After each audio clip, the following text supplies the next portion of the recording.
તેના ખંડોનું પૃથ્થકરણ અને અલગીકરણ.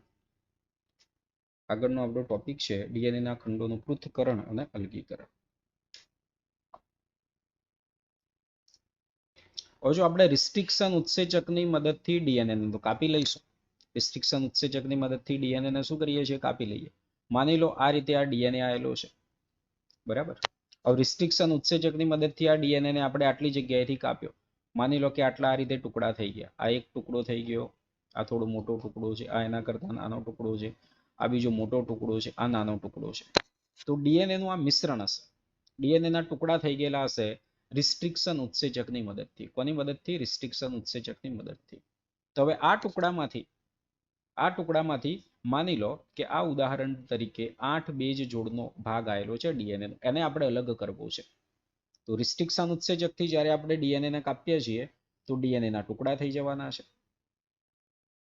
તો આ ડીએનએ ના ટુકડાને આપણે એનું જે અલગીકરણ કરવું છે, એ અલગીકરણ કરવાની જે તકનીક છે, જે પદ્ધતિ છે, એ છે જેલ ઇલેક્ટ્રોફોરેસિસ. શું છે? Jail electrophoresis. તો આપણે જેલ ઇલેક્ટ્રોફોરેસિસની મદદથી ડીએનએ ના જે ટુકડા છે એ ડીએનએ ના ટુકડાનું આપણે અલગીકરણ કરી શકીએ છીએ. જેલ ઇલેક્ટ્રોફોરેસિસથી ડીએનએ ના ટુકડાનું અલગીકરણ કરી શકીએ છીએ. મિશ્રણ હશે એનું. તો જો રિસ્ટ્રિક્શન એન્ડોન્યુક્લિયો દ્વારા ડીએનએ ને કાપવાના પરિણામ સ્વરૂપે ડીએનએ ના ટુકડા થઈ જાય. આ ટુકડાને આપણે જેલ ઇલેક્ટ્રોફોરેસિસ તરીકે ઓળખાતી પદ્ધતિ દ્વારા અલગીકૃત કરી શકીએ છીએ. હવે જો આ તકનીકનો વિડીયો પણ આપણે જોઈશું, જે પ્રયોગશાળાની અંદર હોય એટલે તમને ખ્યાલ આવશે. હવે જો આનું નામ છે જેલ ઇલેક્ટ્રોફોરેસિસ. જેલ તરીકે આપણે કોનો ઉપયોગ કરવામાં આવશે? તો કે આની અંદર જેલ તરીકે અગર અગરનો ઉપયોગ થશે. જેલ તરીકે કોનો ઉપયોગ થવાનો છે? અગર અગર જેલનો ઉપયોગ થશે. જેલ તરીકે કોનો ઉપયોગ થશે? અગર અગર જેલનો ઉપયોગ થવાનો છે. બરાબર છે. ઇલેક્ટ્રોફોરેસિસ અને ઇલેક્ટ્રો એટલે કે અહીંયા કરંટ આવશે. એટલે કે અહીંયા આપણા જે ડીએનએ ના ટુકડા છે એ ડીએનએ ના ટુકડાને વિદ્યુત ક્ષેત્રની અંદર, કોની અંદર? વિદ્યુત ક્ષેત્રની મદદથી આપણે એને અલગ કરવામાં આવશે.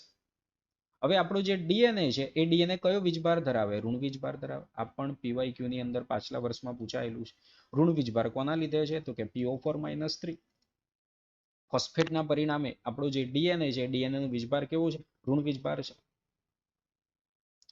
અને ઋણ વીજભાર ડીએનએ નો અણુ છે કે જેને માધ્યમની અંદર વિદ્યુત ક્ષેત્રની મદદથી આપણે ધન વિદ્યુત ધ્રુવ તરફ એટલે કે એનોડ તરફ આપણે ધકેલવામાં આવે છે. કઈ તરફ ધકેલીશું આપણે?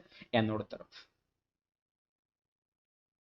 અને આ માટે આપણે અગારોજ માધ્યમનો ઉપયોગ કરીશું. અગર અગર જે છે એની અંદરથી અગારોજ જેલ જે છે એ મેળવવામાં એનો આપણે ઉપયોગ કરવામાં આવે છે, કે જે દરિયાઈ નીંદણમાંથી અલગીકૃત કરાયેલ કુદરતી પોલિમર છે. હવે જુઓ, અગર અગર આપણને કોની અંદરથી મળે છે? અગર અગર મળે આપણને રોડોફાઇસીમાંથી. યાદ કરો તમે, રોડોફાઇસીમાંથી પણ કોણ આવે છે? જીલેડિયમ. અને બીજું કોણ છે? ગ્રાસિલેરિયા. આ યાદ રાખવાનું છે. અગર અગર આપણે મેળવીએ છીએ રોડોફાઇસીના ઉદાહરણ જીલેડિયમ ને ગ્રાસિલેરિયા. અગર અગરનો પાવડર હોય, એ પાવડરને પાણીની અંદર નાખવામાં આવશે અને ગરમ કરવામાં આવશે. એની આખી પદ્ધતિ છે જેલ ઇલેક્ટ્રોફોરેસિસ. ઇલેક્ટ્રોફોરેસિસના પણ પાછા ઘણા બધા જુદા જુદા પ્રકાર છે. આ બધું બાયો ઇન્સ્ટ્રુમેન્ટેશન જે સબ્જેક્ટ હોય એની અંદર ભણવાનું આવે. અહીંયા આપણે અગર અગર જેલનો ઉપયોગ કરીશું. પાણીની અંદર નાખવામાં આવશે, ગરમ કરવામાં આવશે. કેટલા છિદ્રોનું આપણે નિર્માણ કરવાનું હોય એ પ્રમાણે એની સાંદ્રતા લેવામાં આવે અગર અગરની. અને અગર અગરને ઠંડી કરવામાં આવશે. જે પણ માધ્યમ છે એની અંદર પાથરવામાં આવશે. એટલે કે જેલી જેવું, એક જેલ જેવું માધ્યમ બની જશે. એની અંદર છિદ્રો હશે. એની અંદર શું હશે? છિદ્રો હશે. એટલે જેમ આપણે ચાડણીની અંદર જે ગાળવામાં આવે છે, કઈ ચાડણીની અંદરથી આપણે કશું પસાર કરીશું, એ જ રીતે અગારોસ જેલની ચાડણી બની જવાની છે. શું બની જવાની છે? ચાડણી બની જવાની છે. અને ડીએનએ ના ટુકડાઓને તેના કદ મુજબ અલગ કરવામાં આવે. આ વાક્ય ખાસ અંડરલાઈન કરજો. ડીએનએ ના ટુકડાને કઈ રીતે? કદ મુજબ અલગ કરવામાં આવે છે. હવે અહીંયા જુઓ તમે, આપણને કૂપ આપેલું છે. અહીંયા શું આપેલું છે આપણને? કૂપ. કૂપ એટલે આ આપણો જે ભાગ કે જે આપણે સેમ્પલ મૂકીશું, આ ભાગની અંદર શું મૂકવામાં આવશે? સેમ્પલ. રિસ્ટ્રિક્શન ઉત્સેચકથી કાપ્યા પછી આપણું જે સેમ્પલ છે સેમ્પલ અહીંયા મૂકવામાં આવશે. બરાબર.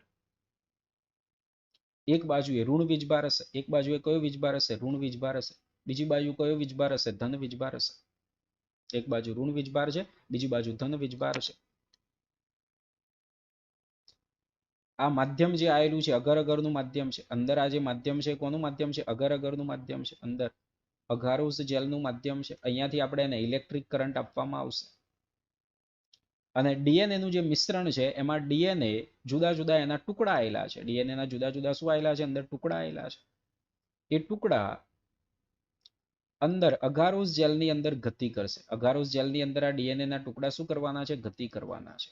હવે જો જે નાના કદના ટુકડા છે, નાના કદના ટુકડા છે તો એ ઝડપથી આગળ વધી જવાના છે. નાના કદના ટુકડા છે એ ઝડપથી શું થવાના છે? આગળ વધી જશે. એટલે ધન વીજભારની નજીક રહેશે. એટલે કૂપથી દૂર રહેશે. કૂપથી કેવા રહેશે? દૂર રહેશે. અહીંયા આપણું જે સેમ્પલ મૂક્યું અહીંયાથી નાના ટુકડા અહીંયા દૂર રહેશે. આ યાદ રાખવાનું. એટલે કે જુઓ, ટુકડાનું કદ જેટલું નાનું તેટલું તે વધુ દૂર ખસે છે. ટુકડાનું કદ જેટલું નાનું એટલા શું ખસે? દૂર ખસે છે. મોટા કદના ટુકડા ધીમે ધીમે આગળ વધવાના. એટલે અહીંયા આપણને નાના ટુકડા મળી જશે. બરાબર. આ મોટા ટુકડા મળશે. એટલે નાના ટુકડા જે છે એ નાના ટુકડા એનોડની નજીક છે. નાના ટુકડા કોની નજીક છે? એનોડની નજીક છે. અને મોટા ટુકડા એ કૂપનો જે ભાગ, કેથોડનો જે ભાગ એનાથી નજીક હશે. આટલું તમારે યાદ રાખવાનું છે, ભૂલવાનું નથી. એટલે કે ટુકડાનું કદ જેટલું નાનું તેટલું તે વધુ દૂર ખસે છે.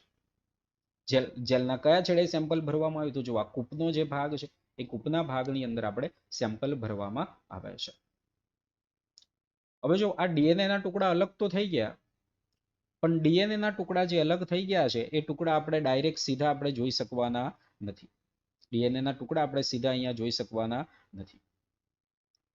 ડીએનએ ના જે ટુકડા છે એને આપણે અભિરંજક ઇથિડિયમ બ્રોમાઇડ કોની મદદથી? ઇથિડિયમ બ્રોમાઇડ થી અભિરંજિત કરવું પડશે. આ પણ એમસીક્યુ ની અંદર પૂછાય છે. જેલ ઇલેક્ટ્રોફ્લોરોસિસના દરેકે દરેક વિધાન એમસીક્યુમાં પૂછાઈ ગયેલા છે પાછલા વર્ષોમાં.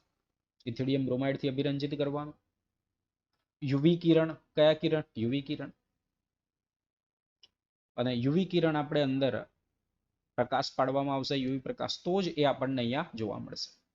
અને ઇથિડિયમ બ્રોમાઇડ થી અભિરંજિત જેલ ઉપર યુવી પ્રકાશ પાડતા ડીએનએ ના ચળકતા નારંગી રંગના પટ્ટા જોવા મળશે. કેવા પટ્ટા જોવા મળશે? ચળકતા નારંગી રંગના આપણને પટ્ટા જોવા મળે છે. અને ડીએનએ ના આ પટ્ટાઓને અગારોસ જેલમાંથી કાપીને બહાર કાઢવામાં આવે છે. એટલે કે જેલના ટુકડાથી આપણે અલગ કરવામાં આવે છે. આટલો દાખલા તરીકે જેલની અંદર આટલો ભાગ છે, આટલો ભાગ આપણે કાપી લઈશું. એ કાપેલા ભાગની અંદરથી આપણું જે ડીએનએ છે ડીએનએ ને અલગ કરીશું. તો એને આપણે કહેવામાં આવે છે છાલન, ઇલ્યુઝન. શું કહેવામાં આવે છે? ઇલ્યુઝન કહેવામાં આવે છે. અને એ કાપેલો ડીએનએ નો, દાખલા તરીકે આટલો ડીએનએ નો જે ભાગ છે આપણી જોડે જે પણ પ્લાઝમિડ છે એ પ્લાઝમિડની સાથે આપણે શું કરીશું? પછી જોઈન્ટ કરી દેવામાં આવશે.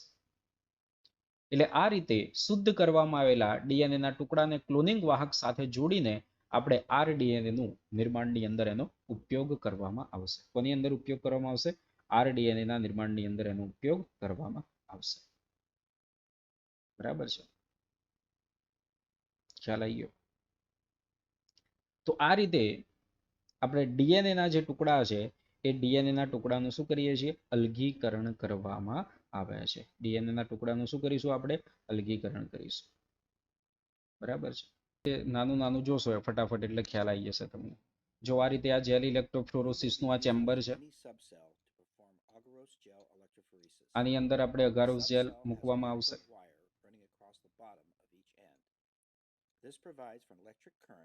અહીંયાથી ઇલેક્ટ્રિક કરંટ મળશે. બરાબર છે?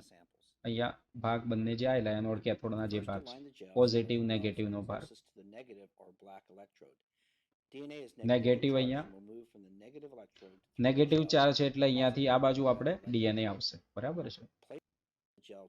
તો જો આ રીતે આ જેલની જે પ્લેટ છે, આ જેલની પ્લેટ આની અંદર મૂકવામાં આવશે.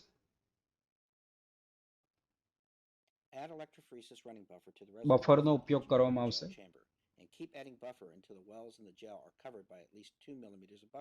બરાબર, બફરનો ઉપયોગ કરવામાં આવશે આખો. એ તમે ભણશો આગળ કોલેજોની અંદર કઈ રીતે આ જેલ ઇલેક્ટ્રોફોરેસિસ થાય, ડીએનએ નું અલગીકરણ કઈ રીતે કરવામાં આવે એ આગળ તમે ભણશો. બરાબર, આપણી જોડે જો આ સેમ્પલ છે જુદા જુદા 1 2 3 4 5 માની લો જુદા જુદા સેમ્પલ છે આપણી જોડે.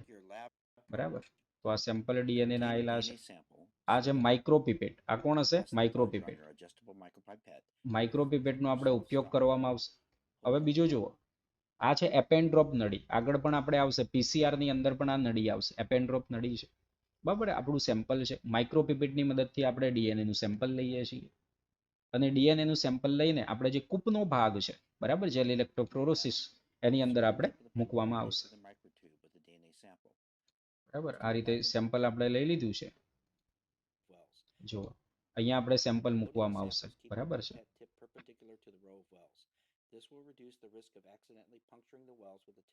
બરાબર, આ રીતે જે કૂપનો આપણે ભાગ કયો જો એની અંદર દરેક 1 2 3 4 ભાગની અંદર શું કરવામાં આવશે? સેમ્પલ અહીંયા મૂકવામાં આવે છે. આ વિડીયો જોશો એટલે એકદમ તમને ખ્યાલ આવી ગયો ભાઈ આ રીતે થાય છે. આ રીતે 3 4 5 જે રીતે સેમ્પલ હોય એ રીતે સેમ્પલ અંદર મૂકી દેવામાં આવશે. બરાબર છે. આ રીતે સેમ્પલ મૂકી દીધું. એને સેજ પણ હલાવવામાં કેમ આવશે નહીં, પછી એને કવર કરી દેવામાં આવશે. બરાબર છે. અને પછી એને વિદ્યુત ક્ષેત્ર આપણે જે કરંટ છે કરંટ આપવામાં આવશે. વોલ્ટેજ ને બધું અહીંયા સેટ કરવામાં આવશે. બરાબર, આ કંપની છે બાયો આરએડી કરીને જે કંપની છે, જીન ગન છે, આ બધા ઇન્સ્ટ્રુમેન્ટ આ તૈયાર કરે છે. પાવર સપ્લાય એને આપવામાં આવશે આ રીતે. બરાબર છે.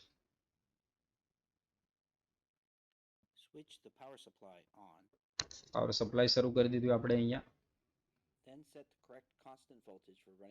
વોલ્ટેજ કેટલા છે, કેટલા સમય સુધી કોન્સ્ટન્ટ વોલ્ટેજ આપવાના છે, એ બધું અહીંયા સેટ કરવામાં આવે છે. બરાબર,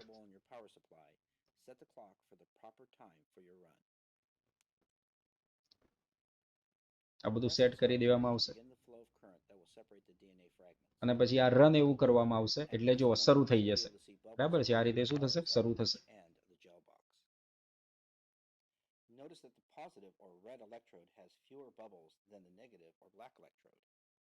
બરાબર, બબલ અહીંયા એક બાજુ ઓછા એક બાજુ વધારે આપણે જોઈ શકીએ. હવે જોજો અહીંયા ખાસ ધ્યાનથી તમે. બરાબર, અહીંયા ધ્યાનથી જોજો એટલે તમને ખ્યાલ આવશે. ઋણ વીજભારથી હવે ધન વીજભાર તરફ આ જે જેલ આપણું જે કૂપનો ભાગ છે જો આ ડીએનએ અંદર મૂકેલા છે આગળ ગતિ કરે છે. જેલની અંદર શું કરશે? ગતિ કરશે. બરાબર, આ રીતે આગળ વધે છે.